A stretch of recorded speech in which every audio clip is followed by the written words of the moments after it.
Yeah, thanks, Tino. Johnny, like you said, we didn't expect conditions to change much, and they didn't.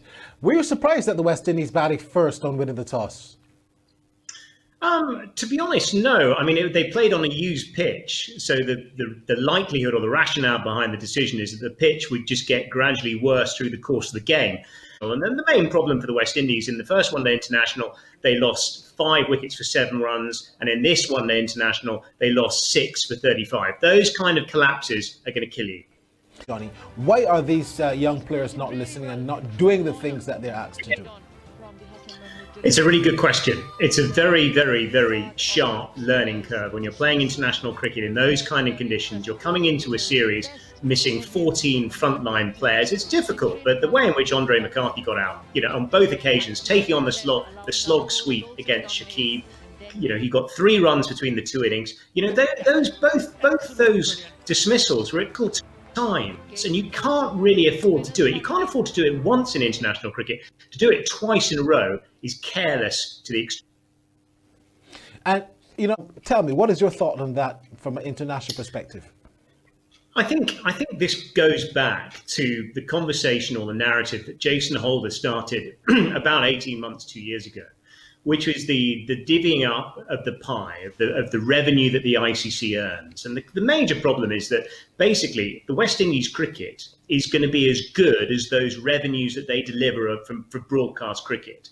Until you get a situation where that income that the ICC pulls in, the global income, until there's a redistribution of that wealth, West Indies will continue to have these problems. I also think on the other thing is that this is the West Indies' third tour in quick succession, and that does play a big part in your mental health. But I do think fundamentally it comes down to the finances of the game, and the West Indies, have a fraction of the money that other boards have available. Well said. Johnny Barron?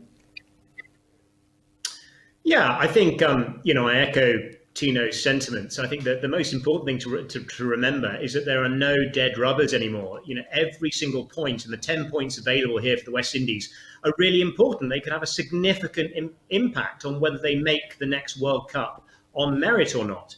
And I think, the key thing for the West Indies is they've got to get a score on the board. They need runs. You can't get away with 122 or 148 or losing 5 wickets for 7 runs or 6 wickets for 35. You've got to put a score on the board, and that will give the confidence to the bowling attack, who have actually performed pretty well. I've been really impressed with the way in which Akil Hussain has gone about, his first tour. 4 wickets thus far. He's troubled all the way through. Alzari Joseph as well has hit his straps in really testing conditions, but fundamentally, they've got to get runs on the board and think as positively as possible, because a win here would be a significant achievement. Bear in mind that West Indies have lost the last 9 out of 10 games against Bangladesh.